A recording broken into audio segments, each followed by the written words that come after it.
Hi mga mi! Walang pasok pero maagap nga akong gumising nung nakaraang linggo dahil meron nga kaming pupuntahan. So potluck nga para sa mga pagkain pero libre na naman yung pupuntahan namin na resort. Hindi na nga pala ako umorder at gagawa na nga lang ako nitong sariling puto natin. Inuna ko nga muna itong ating dry ingredients at naglagay nga muna ako dyan ng 2 cups of all-purpose flour. 2 sachet ng powdered milk, any brand will do. At para nga maging makinis yung puto natin, kailangan isisift muna natin lahat ng ating dry ingredients. Then naglagay ako ng 2 tablespoons of baking powder, 1 cup of sugar. Wala akong available na white sugar kaya eto na lang yung nilagay ko. So ayan, i-mix-mix lang natin at kasunod naman natin gagawin yung ating wet ingredients. Sa recipe na to, kakailanganin nga natin ng 2 pirasong itlog, 1 tablespoon of vanilla para mawala yung lasa ng ating itlog, 2 tablespoon of oil, then naglagay din ako dyan ng konting asin. Naglagay nga rin pala ako dito ng 2 tablespoon of melted butter para mas masarap ang lasa at hindi rin dumikit yung ating puto sa ating puto molder. At yung last nga na nilagay ko ay 2 cups of water. Dito sa part na to, pinag-combine ko lang yung ating wet and dry ingredients. Dito naman sa ating paghahalo, kailangan kalmado lang tayo. Huwag rin natin i-overmix para maging maganda yung kalabasan ng ating puto. So sa unang halo nga pala, ganito nga pala yung kalalabasan yan. Pero huwag kayong matakot. Kailangan natin na yung i-sift para maging makinis yung ating mixture. Once na ganito na yung ating mixture, i-rest muna natin siya ng 15 to 30 minutes.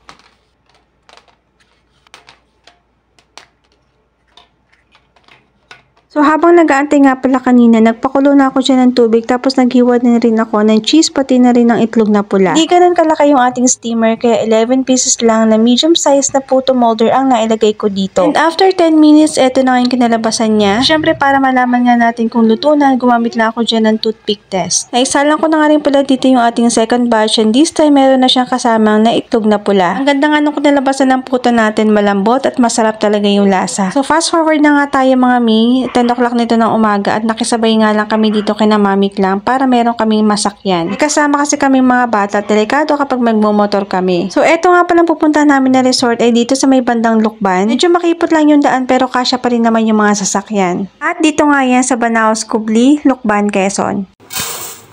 At bago ko nga kayo i-tour, magsasaing muna ako. Maganda yung place nila, malawak at perfect din for small and big gatherings. May isang mini pool dito sa may taas, tapos 2 swimming pool naman dito sa may bandang baba. Kung may kasama ka nga na mahilig kumanta na, ako matutuwa yung sigurado dahil meron ditong free use of video okay. May kitchen nga rin pala yan at libre lang yan gamitin. Now, punta naman tayo dito sa may second floor. Ganitong view nga pala makikita mo kapag nasa taas ka. Sobrang relaxing kasi puro puno at sobrang sarap ng hangin dito sa may bandang itaas.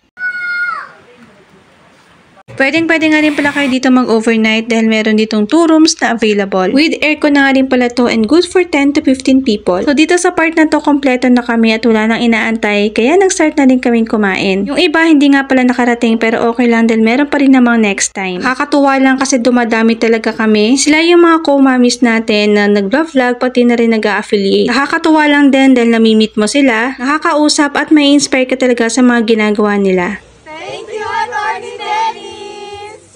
Sa ilang mga salamat sa panonood. Bye!